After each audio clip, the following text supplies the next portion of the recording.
राम राम जी प्यारे मित्रों, स्वागत है आप सभी का हमारे YouTube चैनल पर।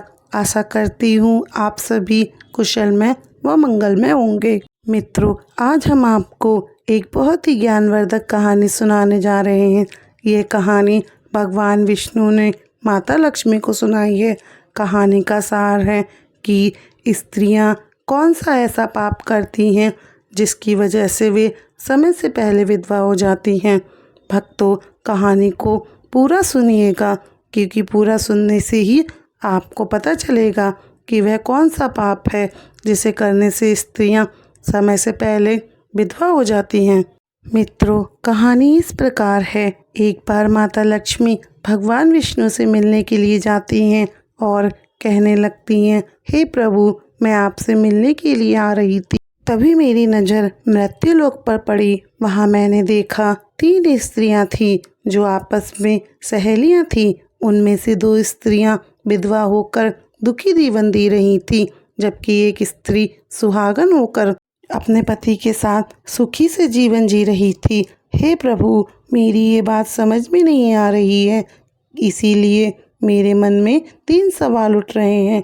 मैं आपसे यही प्रश्न पूछना चाहती हूँ। हे प्रभु, आप मेरे तीनों प्रश्नों के उत्तर देकर मुझे संतुष्ट करने की कृपा करें। इस प्रकार माता लक्ष्मी की बातों को सुनकर भगवान विष्णु कहते हैं, हे लक्ष्मी, तुम अपने तीनों प्रश्नों को बताओ। मैं तुम्हें उनके उत्तर देकर तुम्हें पूरी तरह संतुष्ट करने का प्रयास करूँगा। अब माता लक्ष्मी कहती हैं, हे प्रभु, मेरा पहला प्रश्न है, कौन सी स्त्री समय से पहले विधवा हो जाती है?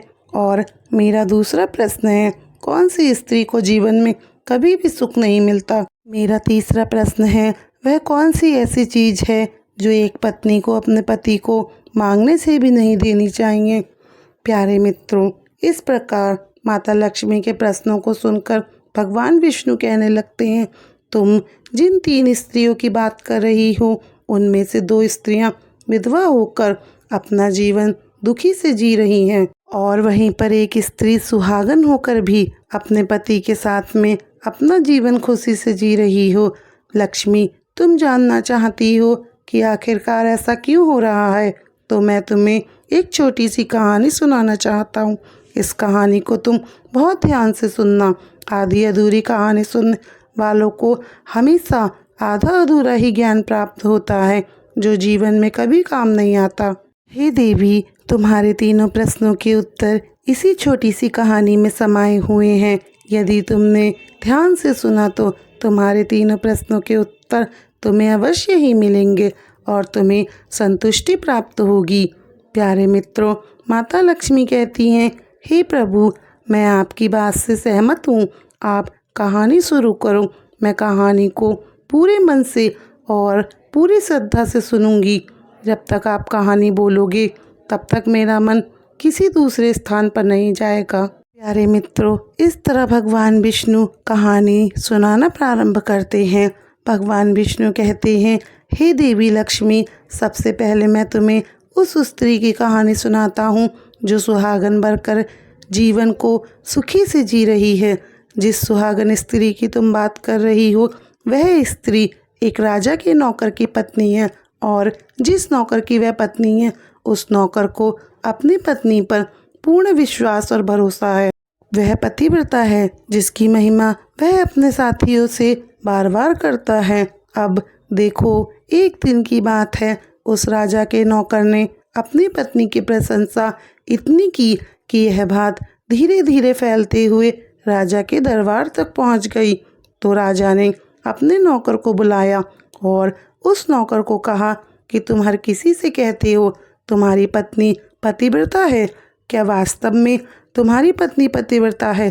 क्या आपको पूर्ण विश्वास है? इस प्रकार की राजा की बातों को सुन करके नौकर कहने लगा, हाँ महाराज, मुझे अपनी पत्नी पर पूरा विश्वास है, बल्कि पूरे से भी आगे विश्वास है। मेरी पत्नी पूरी तरह से पतिव्रता है। अब इस समय पर राजा का महामंत्री जो वहीं पर उपस्थित था, वह कहने लगा, यदि मैं तुम्हारी पत्नी का पतिव्रत धर्म खंडित कर दूं तो तुझे क्या सजा मिलनी चाहिए? तो फिर नौकर ने कहा, यदि तुम मेरी पत्नी का पतिव्रत धर्म खंडित कर देते हो तो महाराज मुझे फांसी लगा देना। अब उधर राजा का नौकर भी मंत्री से कहता है, महाराज यदि ये मेरी पत्नी का पतिव्रत धर्म खंडित नहीं कर पाए तो क्या इनको क्या सज़ा मिलेगी। तभी राजा ने कहा, मंत्री को भी फांसी की सज़ा दी जाएगी। फिर भगवान विष्णु जी आगे कहते हैं, हे देवी लक्ष्मी, मंत्री ने फांसी की सज़ा स्वीकार कर ली और नौकर ने भी।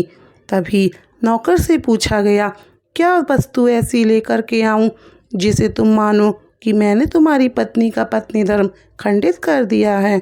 कोई ऐसी वस्तु बताओ जिसे देखकर तुम विश्वास कर लो कि तुम्हारी पत्नी का पति धर्म खंडित करने में मैं सफल हो चुका हूँ। तभी नौकर ने कहा, मंत्री जी यदि तुम मुझे मेरे घर से मेरे विवाह के समय पर जो वस्तुएं मिली हैं वे लाकर दे दो तो मैं समझ जाऊंगा कि तुमने मेरी पत्नी को अधर्मी कर दिया है। तभी नौकर मंत्री से कहता है, मुझे मेरे विवाह के समय पर एक पटका मिला था और एक कतार मिली थी, वह मेरी पत्नी ने बहुत ही संभाल के रख रखी है, जो सुहाग की निशानी मानी जाती है। यदि आप वह पटका और कतार लाकर मुझे दिखा दो तो मैं मान जाऊंगा कि मेरी पत्नी का धर्म आपने पूरी तरह से नष्ट कर दिया है। अब शर्त स्वीकार हो जाने के बाद में वह मंत्री शहर में जाता है और एक दूती से जाकर मिलता है। वह दूती हमेशा एक दूसरे से भिड़ने का काम करती है और जो काम कोई नहीं कर पाता है वह काम करने में वह दूती समक्ष होती है। फिर इस प्रकार से उस मंत्री ने उस दूती को अपने स्वार्थ के लिए बुलाया। दूती से कहा कि देखो, इस नाम का एक व्यक्ति है, एक व्यक्ति से मेरी शर्त लगी है। और फिर उसने शर्त के बारे में उस दूती को सब कुछ बता दिया। फिर वह दूती से कहने लगा, कैसे भी करके तुम उस स्त्री से मेरा संपर्क करवा दो, तुझे जितना धन चाहिए मैं तुझे उतना धन दूंगा। इस प्रकार मंत्री की बात सुनकर दूती कहने लगी, भाई वह औरत के बारे में बात मत करो, वह स्त्री पूरी तरह से पतिव्रता है, तेरी शक्ल भी नहीं देखेगी, वह औरत तुम्हारी शक्ल पे थूकेगी भी नहीं और उनके परिवार के व्यक्ति बहुत खूंखार हैं, वे लोग तेरी खाल उतार लेंगे। तब मंत्री कहने लगा, ठीक है, यदि तुम मेरा उस औरत से संपर्क नहीं करवा सकती हो तो एक काम तो कर दो, उसके घर जा कर के उसकी शादी का पटका और कतार चुरा कर ला दो और उस नौकर की पत्नी के शरीर के गुप्त हिस्से में कोई ऐसा चिन्ह हो, वह चिन्ह भी मुझे देख करके बता दे, तब मैं तुझे तेरा मुँह मांगा इनाम दूंगा। इस बात को सुनकर दूती की समझ में आ गई और उसने कहा, ठीक है, मैं तुम्हारा यह काम अवश्य कर दूंगी। नौकर शहर में रहता था। दूती ने नौकर के घर जाकर के उसकी पत्नी से कहा, बेटी मैं तेरे पति की बुआ हूँ, कई वर्षों बाद आई हूँ। फिर उस स्त्री ने कहा, बुआ जी मैंने आपको पहले कभी नहीं देखा, इसीलिए मैं आपको पहचान नहीं पाई, मुझे क्षमा कर दीजिए। तब दूती उस नौकर के घर पर जाकर के रहने लगती है। उस नौकर की पतिव्रता स्त्री ने बहुत ही बड़ा मान सम्मान दिया, मगर उसे क्या मालूम था कि उसके साथ छल करने के लिए यह दूती किसी रिश्तेदार का रूप लेके आई है। अब भगवान विष्णु जी आगे कहते हैं, हे देवी लक्ष्मी, इस प्रकार वह दूती उस पतिव्रता स्त्री के साथ में 2 दिन तक रुकी।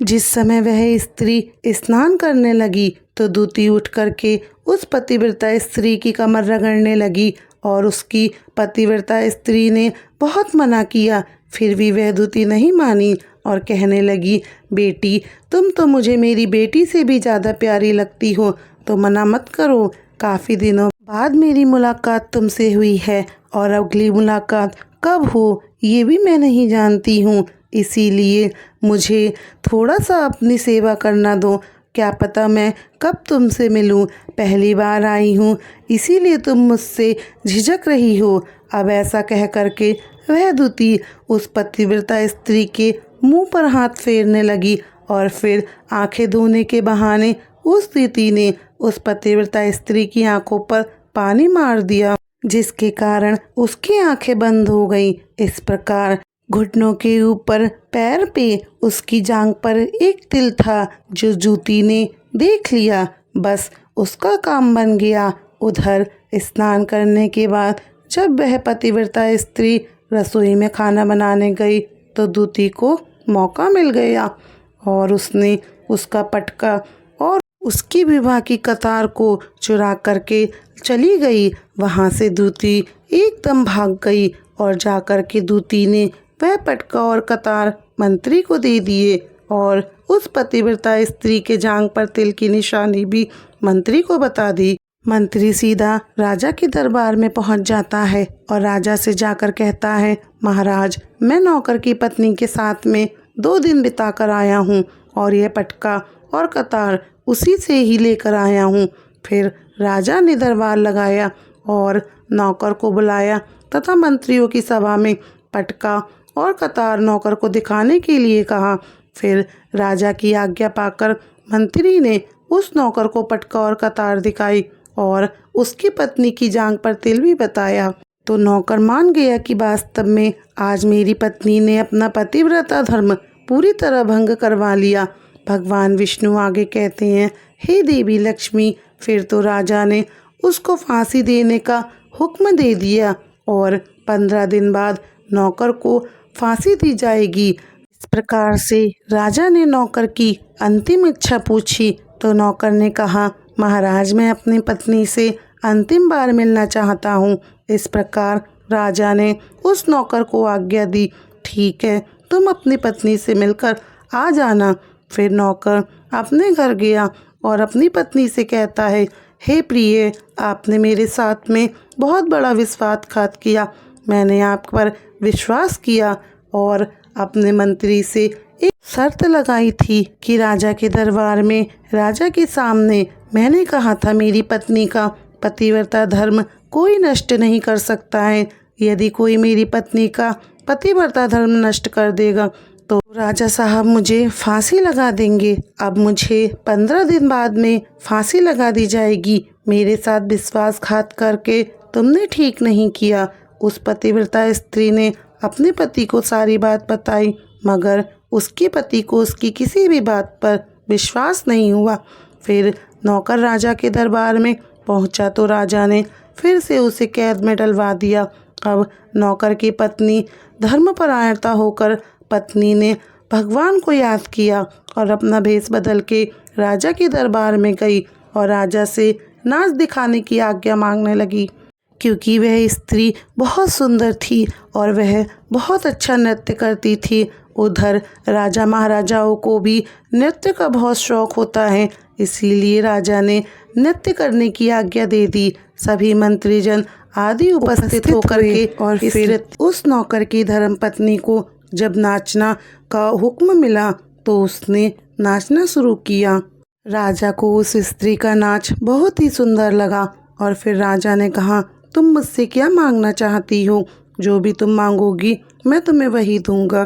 फिर उस नौकर की पतिव्रता स्त्री ने कहा, महाराज, आपकी सभा में मेरा चोर है जिसने मेरे रुपए लिए थे मगर आज तक वापस नहीं दिए, उसे फांसी की सज़ा दे दीजिए। अब राजा ने कहा, ठीक है, बताओ मेरे दरबार में तुम्हारा चोर कौन है और उसका नाम क्या है, मैं उसको अभी फांसी की सज़ा दिलवाऊंगा। आगे भगवान विष्णु कहते हैं, हे लक्ष्मी, फिर उस नौकर की पतिव्रता पत्नी ने कहा, महाराज जी, आपका मंत्री चोर है, आप इनको फांसी की सज़ा अवश्य दीजिए। अब उधर जैसे ही मंत्री ने सुना कि इस स्त्री ने मुझे अपना चोर बताया है तो उसने राजा से कहा, महाराज, मैं कसम खा करके कहता हूँ कि मैंने इसका कुछ भी नहीं चुराया, मैंने इसे आज तक देखा भी नहीं है, तो मैं इसका क्या कैसे चुरा सकता हूँ? मैंने आज इसकी शक्ल पहली बार देखी है। अब भगवान विष्णु कहते हैं, देवी लक्ष्मी, जैसे ही मंत्री ने कहा कि मैंने इस स्त्री को आज तक नहीं देखा है, मैं इसकी आज ही शक्ल देख रहा हूँ, तो वह स्त्री कहने लगी, महाराज, यह मंत्री मुझे नहीं जानता, तो आप इससे पूछो यह पटका और कतार कहाँ से लाया था। महाराज, मैं उस नौकर की पत्नी हूँ जो आपके यहाँ पर नौकरी करता है। महाराज, अब मैं आपको पूरी दास्तान सुनाती हूँ। ये जो आपका मंत्री है, इसने मेरे पास में अपनी एक दूती को भेज करके मेरी जान के तिल का पता लगाया और उसी ने ये पटका और कतार चुरा करके इसको ला करके दे दी। और आपके मंत्री के द्वारा भेजी गई दूती जब मेरे घर पर आई तो उसने मुझसे कहा कि वह मेरे पति की बुआ है और वह पहली बार आई है, इसीलिए मैंने उसको पहचाना नहीं। और महाराज, जिस प्रकार कोई मेहमान आता है तो उसको मान सम्मान दिया जाता है, उसी प्रकार मैंने उस दूती को अपने घर में अतिथि समझकर बहुत आदर मान सम्मान दिया। जिस प्रकार मैंने उस स्त्री को अपने यहाँ पर बहुत बड़ा मान सम्मान दिया और अपने घर पर रहने की व्यवस्था की। और इस प्रकार उस नौकर की पतिव्रता स्त्री की बात को सुनकर राजा ने दूती को बुलाया। उस दूती ने राजा को सारी सच्चाई बता दी, जिससे राजा ने उस नौकर को रिहा कर दिया और मंत्री को फांसी चढ़ा दी। अब भगवान विष्णु कहते हैं, लक्ष्मी, उस नौकर की पतिव्रता स्त्री ने अंत में राजा से कहा, महाराज, मैं अपने पति से बहुत प्रेम करती हूँ।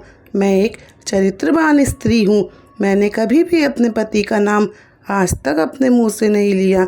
भगवान विष्णु कहते हैं, लक्ष्मी, यहाँ मेरी कहानी पूरी होती है। अब मैं तुम्हें तुम्हारे तीनों प्रश्नों के उत्तर देता हूँ। तुम्हारा पहला प्रश्न था, कौन सी स्त्री समय से पहले विधवा हो जाती है? तो सुनो, जो स्त्रियां अपने पति का नाम लेती हैं वे समय से पहले विधवा हो जाती हैं, क्योंकि पति का नाम लेने से पति की उम्र कम हो जाती है और समय से पहले ही उनके पति की मृत्यु हो जाती है। हे देवी लक्ष्मी, ऐसी स्त्रियां जो अपने पति का नाम लेती हैं वे समय से पहले ही विधवा होकर के एक दुखी जीवन जीती हैं। बस यही राज की बात है कि तुम जिन 3 सहेलियों की बातें कर रही थी उनमें से 2 विधवा इसलिए थीं। यह एक नौकर की पत्नी थी जो पतिव्रता थी, इसीलिए पतिव्रता स्त्री कभी भी अपने पति का नाम मुंह से नहीं लेती है। और वह 2 स्त्री जो विधवा होकर जीवन दुखी जी रही थीं, वह हमेशा अपने पति का नया नाम लेकर ही बुलाती थी, जिसकी वजह से उनके पति की कम उम्र में ही मृत्यु हो जाती है, जिस कारण वे दोनों स्त्रियां समय से पहले ही विधवा हो गई और आज वे दोनों दुखी जीवन जी रही हैं। इसीलिए स्त्रियों को कभी भी अपने पति का नाम अपने मुंह से नहीं लेना चाहिए। हे देवी लक्ष्मी, अब मैं तुम्हारे दूसरे प्रश्न का उत्तर देता हूँ। तुम्हारा दूसरा प्रश्न था, कौन सी स्त्री को जीवन में कभी भी सुख नहीं मिलता? तो समझ लो, जो स्त्रियां अपने पति की बिना अनुमति के किसी तीर्थ स्थान या उत्सव में जाती हैं उनके जीवन में कभी सुख नहीं आता। ऐसी स्त्रियां जीवन भर दुखी रहती हैं और उन्हें पति का प्रेम कभी नहीं मिल पाता। अब भगवान विष्णु कहते हैं, हे देवी लक्ष्मी, तुम्हारा तीसरा प्रश्न था, ऐसी कौन सी चीज़ है जो एक पत्नी अपने पति को मांगने पे भी नहीं देती? तो समझ लो, वह चीज़ गाली है। एक चरित्रवान स्त्री अपने पति को कभी गाली नहीं दे सकती। जो स्त्री गाली देती है वह कभी चरित्रवान नहीं होती। ऐसी स्त्री जीवन भर रोती रहती है, उसके जीवन में कभी सुख नहीं आता और समय से पहले ऐसी स्त्री विधवा हो जाती है। प्यारे मित्रों, इस प्रकार कहानी सुनने के बाद में माता लक्ष्मी पूरी तरह से अपने तीनों प्रश्नों से संतुष्ट होकर के कहती हैं, हे प्रभु, वास्तव में जो स्त्री चरित्रवान होती है वह कभी दुखी जीवन नहीं जीती है, क्योंकि ऐसे घर में सदा लक्ष्मी जी का वास होता है और वह स्त्री सदा धन धान्य से हमेशा भरपूर रहती है। ऐसी स्त्रियां घर को हमेशा स्वर्ग बना कर रखती हैं। प्यारे मित्रों, यदि आपको आज की वीडियो पसंद आई हो तो प्लीज़ हमारे चैनल को सब्सक्राइब करें, वीडियो को लाइक और शेयर करें। और अगर आप भी मेरी तरह भगवान श्री राम के सच्चे भक्त हैं तो कमेंट बॉक्स में जय श्री राम ज़रूर लिखें। मित्रों, वीडियो को अंत तक देखने के लिए आप सभी का बहुत बहुत धन्यवाद। प्यारे मित्रों, आप सभी को मेरी राम राम जी।